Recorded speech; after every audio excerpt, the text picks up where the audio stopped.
নমস্কার, the social বাংলার পর্দায় আপনাদেরকে স্বাগত জানাই। আমি সুদীপ্ত।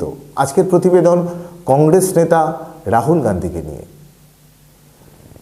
গত 16ই মে দিল্লির সুখদেব বিহার ফ্লাইওভারের নিচে কংগ্রেস নেতা রাহুল গান্ধী পরিযায়ী শ্রমিকদের সাথে কথা বলেন এবং 23শে মে তারই একটি ভিডিও তার নিজস্ব চ্যানেলে, ইউটিউব চ্যানেলে তিনি প্রকাশ করেন এবং সেটি বলেন যে পরিযায়ী শ্রমিকদের ওপর একটি ডকুমেন্টারি।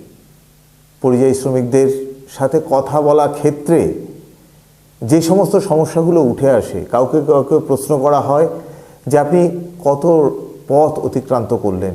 কেউ বললেন 100 কিলোমিটার পথ পায়ে হেঁটে অতিক্রম করলেন। কেউ তাদের অন্যান্য সমস্যা তুলে ধরলেন, যেমন কেউ বললেন যে 2500 টাকা মাসিক ঘর ভাড়ায় তারা থাকতেন, বর্তমানে তারা কর্মচ্যুত, কাজে সেখানে আর থাকতে পারছেন না। কেউ বলছেন রেলে করে তারা যে ফিরবেন, রেলের কাউন্টারে গিয়ে টিকিটের জন্য আবেদন করতে গেলে সেখানে রিজার্ভেশন বাবদ 3000 টাকা করে দাবি করা হচ্ছে। এই পরিযায়ী শ্রমিকরা সেই টাকা দিতে অক্ষম। কেউ আবার বলছেন যে দূর দূরান্ত থেকে ধনী লোকদেরকে ফিরিয়ে আনা হচ্ছে, কিন্তু এই গরিব লোকদের দিকে কেউ নজর দিচ্ছেন না। পরবর্তীকালে নিজস্ব ব্যবস্থাপনায় রাহুল গান্ধী তাদেরকে যখন বাড়িতে পাঠিয়ে দেন এবং সেই বাড়িতে গিয়ে তারা রাহুল গান্ধীর উদ্দেশ্যে ধন্যবাদ জ্ঞাপন করেন। অর্থমন্ত্রী নির্মলা সীতারামন এক বিবৃতিতে জানান যে তিনি শ্রমিকদের এই সময় নষ্ট না করে তাদের সাথে জিনিসপত্র নিয়ে তাদেরকে নির্দিষ্ট জায়গায় পৌঁছে দেওয়ার জন্য অগ্রণী ভূমিকা নিলে আরও ভালো করতেন। তিনি আরও বলেন যে তিনি সোনিয়া গান্ধীজির কাছে আবেদন জানান যে যে সমস্ত রাজ্য কংগ্রেস শাসিত সেই সমস্ত রাজ্যের মুখ্যমন্ত্রীদের কাছে অনুরোধ করতে যাতে রেল মাধ্যমে এই সমস্ত পরিযায়ী শ্রমিকদেরকে তাদের নির্দিষ্ট গন্তব্যে পৌঁছে দেওয়া যায়। চলুন এই মুহূর্তে আমরা দেখিয়ে দিই ভিডিওর মুহূর্তগুলো। काम धंधे सब बंद है। हम लोग हरियाणा से आ रहे हैं। तो क्या क्या वहाँ क्या करते थे? मजदूरी करते थे, कंस्ट्रक्शन का काम था, ये चुनाई प्लस्तर का। और आपका पूरा परिवार यहाँ? ये पूरे परिवार ही है। अब सब एक साथ चले? हाँ, एक साथ चले। और कितने देर से चल रहे हो? कल से चले, शाम से। कितने किलोमीटर? वही 100 किलोमीटर के आसपास। ये जब लॉकडाउन हुआ, हाँ, कैसे पता लगा आपको? एकाएक एकदम एक दिन का पता चला था। 21 तारीख को हम लोग कुछ नहीं करे। और आप वहाँ पे कहाँ रहते थे? किराए से रहते थे। किराए थे? कितना क्या किराया लगता है? 2500 रुपये किराया लगता है। अब आप यूपी जा रहे हो? हाँ। कितना दूर है यहाँ से? वो झांसी के पास पड़ता है, मऊरानीपुर है। झांसी 60 किलोमीटर। तो पैसा है आपके पास? बिल्कुल नहीं। तो कैसे कर रहे हो? चले जा रहे हैं। खाना कैसे खा रहे हो? खाना तो मिल गया तो खा लिया, लोग दे दिया बस रास्ते में तो खा लिया है, नहीं तो फिर भूखे अपने चल तो रही है। तो आपको लास्ट मिनट पता लगा कि भैया? एक दिन का 21 तारीख को शाम को पता चला कि 22 तारीख को भारत बंद है। तो कोई बात आपने सोचा एक दिन का बंद है? आपने सोचा एक दिन बंद? ये नहीं समझा क्यों हुआ? 4 दिन का गैप देता था, एक भी बंद आ रही है। 4 दिन का गैप दे देते तो फिर आप क्या करते? आप जाते घर भाग जाते थे, क्या करते? और फिर जब आप फंसे वहाँ कितने दिन रहे आप? अभी 2 महीने होने वाले हैं। तो 2 महीने आपने बिना काम के कैसे किया? पड़ोसी से पैसे ले कहीं घर से कोई पैसे मंगवाया है बेच बचा के, उनने भी कोई गेहूँ बेच के घर से पैसे खा। और आपने ये जो निर्णय लिया अब वापस यूपी जाने का, इसलिए लिया? क्यों लिया? एक बार देख लिया, 2 बार देख लिया, 3 बार देख लिया। किस्तें की किस्तें बढ़ाते जा रहे हैं। खत्म होने वाला है, चौथा फिर शुरू हो गया। मतलब आपको मालूम नहीं कि फिर चौथे में क्या होगा? चौथे में क्या होगा, फिर 5वां बढ़ेगा कि 6वां, कहाँ तक चलेगा कोई ठिकाना नहीं। तो आपको क्या लग रहा है, आप वापस आओगे 2-3 महीने में या वहीं? अभी तक सोच ही नहीं है आने के लिए, मतलब जान बचाने के लिए बस उत्तर प्रदेश जा रहे हो। अपने अगर आपका सामान छोड़ दिया उसका क्या होगा? वो उसकी चिंता नहीं है। क्या क्या छोड़ा आपने वहाँ पे? सब खाने जो बनाने खाने वाला खाना बनाने करने का सामान है, सब छोड़ दिया, सब छोड़ दिया। जान बची तो लाखों का है। हाँ हाँ। जान नहीं बचे उस सामान को क्या करेंगे? जान है तो सब कुछ नहीं मिलेगा, सामान और जोड़ लेंगे। आपकी मदद तो होनी चाहिए। आपके देखिए बोल रहे देखो आपको बताएं, बोल रहे कि ये देंगे को 500 रुपए को 1000 डालेंगे को ये देंगे, हमका सारा कुछ लाख देंगे, कुछ भी नहीं मिला सारा। कुछ भी ऐसे मदद मिलती हम लोगों को, खाने के लिए मोहताज रह गए, 1 रुपए की मदद नहीं मिली हम लोगों को। मुझे लगता है कि इसमें आपकी तो कोई गलती नहीं है, आप तो अपना काम कर रहे थे। बस हाँ जी। सरकार ने आपसे कहा कि भैया आप काम नहीं हाँ। कर सकते, अब हाँ। आपके हाथ बांध दिए। बिल्कुल। तो कुछ ना कुछ तो आपको मिलना चाहिए। कुछ भी नहीं मिला है। उसके लिए जो आपके हाथ से छीना, आपकी मजदूरी जो आपसे छीना, उसके लिए तो मिलना चाहिए। क्या कर सकते, किसी से जबरदस्ती ले नहीं किसी से मांग भी सकते। नहीं सकते हैं, कोई दे नहीं सकता है। इतना हो गया था, अभी तो इतना हो गया था, घर से बाहर निकलना गुनाह हो गया था। उधर पुलिस वाले तो पुलिस वाले, और लोग भी डंडा लेके घूम रहे थे। अगर लोग लोग मतलब डंडा लेके घूम रहे थे, अगर गेट से बाहर निकले उन्हें देना शुरू कर दिया अंदर। कौन लोग? हरियाणा में, हाँ। मतलब आम लोग? हाँ आम लोग। पुलिस वाले उनसे कह जाते थे तुम व्यवस्था बनाना, बस पुलिस नहीं आती, पुलिस आएगी 2 टाइम, वो रहेंगे पूरा दिन। सब छूट है, वो कुछ नहीं हो रहा। हम लोगों को बस देख लिया, परदेश का आदमी है, मजदूर आदमी बाहर से आया, तो उसकी तो वहाँ कोई वैल्यू है नहीं। वहाँ मगर भैया वैल्यू तो है, आप ही तो काम करते हो वहाँ पे। काम करते, आपके काम धंधे करते पे पूरा चल रहा जब है। तक काम करेगा आदमी, जब तक उसकी वैल्यू है। बस अब काम बंद हो गया था, गया गया आदमी, उसकी कोई वैल्यू नहीं, हटाओ इसको। वो मजबूर हो गया आदमी, ना घर भाग सकता था और ना कुछ कर सकता था। आप बोलो, आपको क्या लग रहा है? हमें जो लग रहा है हमें गाँव पहुँचा दो, गाँव जाना है। गाँव पहुँचाए? हाँ गाँव जाना। मदद करें आपकी? मदद करो, ऐसी का मदद करो। हम लोगों को माँ मत लौटाना, माँ नहीं जाएंगे, मन जाए चाहे मर जाएंगे चाहे। हाँ?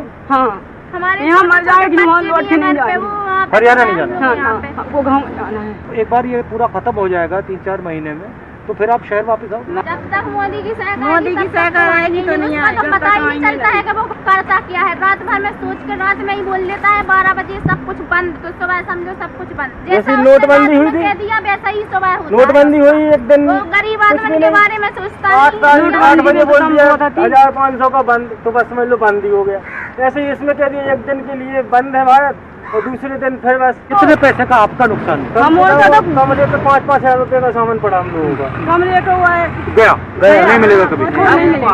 आएंगे ना सामान लेके चलते थे, कैसे चलते? ये जो बीमारी की बात हो रही है, आप किसी से मिले जिसको बीमारी है? अब वो तो मीडिया वाले बताएंगे, डराएंगे कि बीमारी है, बाहर मत निकलना, वो छूने से फैलती है, फलाना ढकाना। तो हम लोग तो वैसे ही डर जाएंगे, कहाँ छूने से फैलती है। अमीर लोग तो आसानी से घर में रह रहे हैं, अमीरों का कोई प्रॉब्लम नहीं, खाने को पीने को जो भी चाहिए है। उनके पास है, कोरोना की बीमारी ना है, पेट की बीमारी है सर आपको। दिन भर कोरोना वाली बीमारी नहीं हम लोगों को सता रही, हम लोगों को ये पेट की बीमारी सता रही के भूखन प्यासन मर रहे हैं। और कल क्या होगा आपका? तो बच्चों के पास पहुँच जाएंगे। डर नहीं लगता कि भाई हाईवे में क्या होगा, कौन?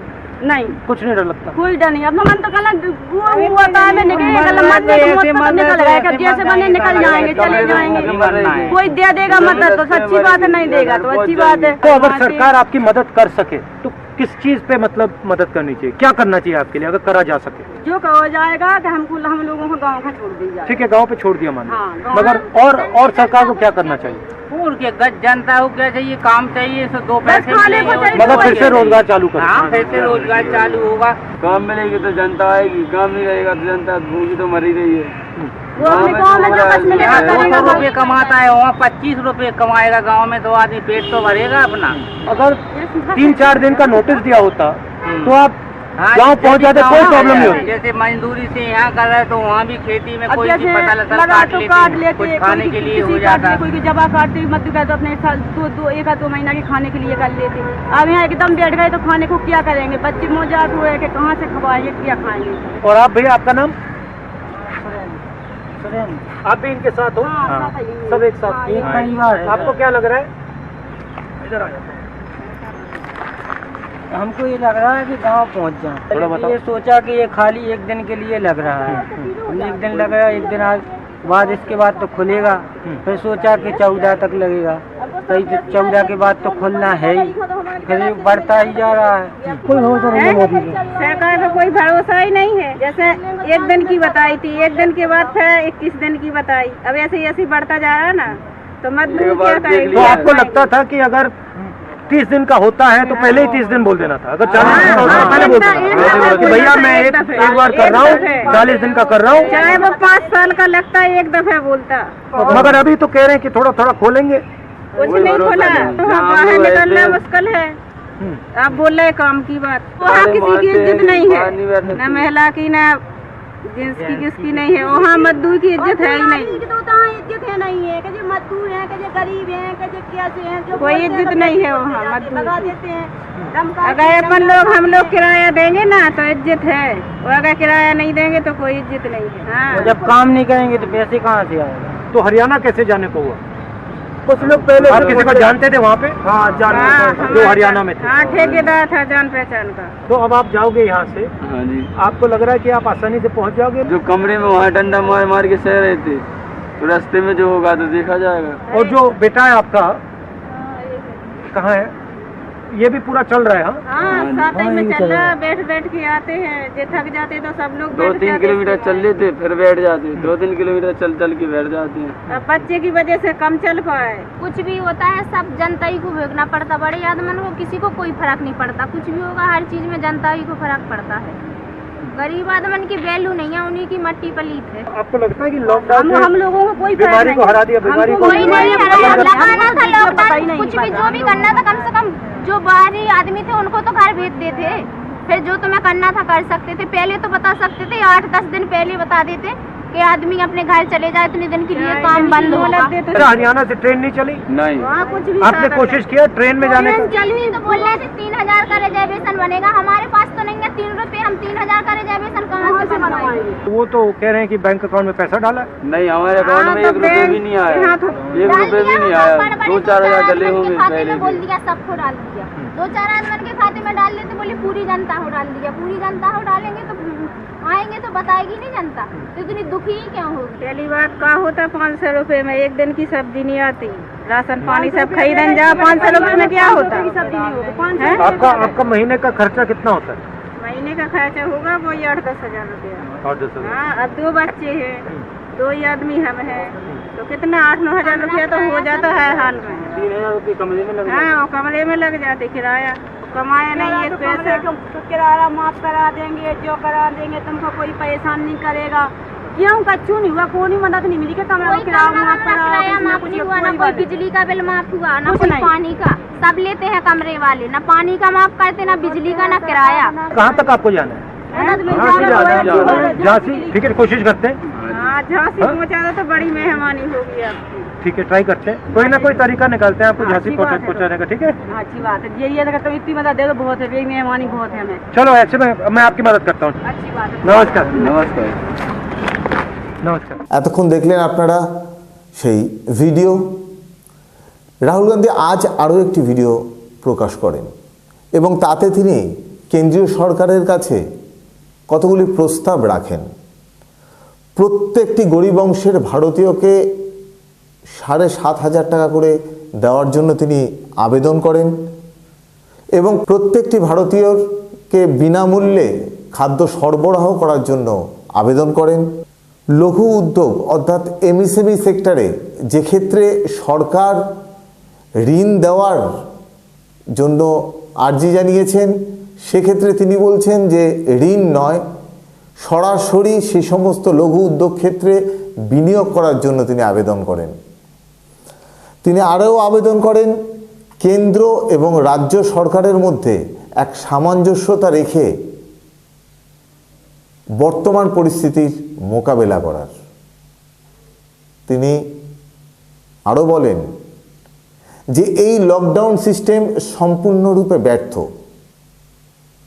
এই লকডাউন সিস্টেম সম্পূর্ণরূপে ব্যর্থ এই কারণে ব্যাখ্যা দিতে গিয়ে তিনি বলেন, নোটবন্দির সময় যেরকম পরিস্থিতি হয়েছিল উইদাউট এন ইন্টিমেশন, হঠাৎ করেই নোটবন্দি হয়েছিল, লকডাউনেও সেই পরিস্থিতির সৃষ্টি করেছে। সরকারের প্রতি তিনি দৃষ্টি আকর্ষণ করেছেন।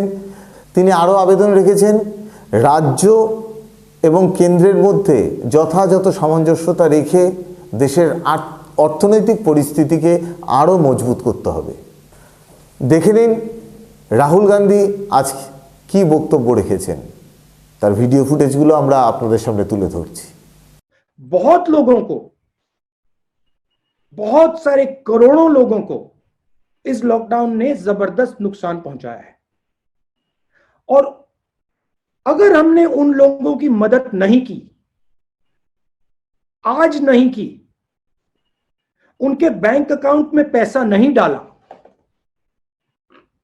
और मैं आपको, जो काफी लोगों ने कहा है, मैं आपको 4-5 बातें बता देता हूं और शायद दोहराऊंगा।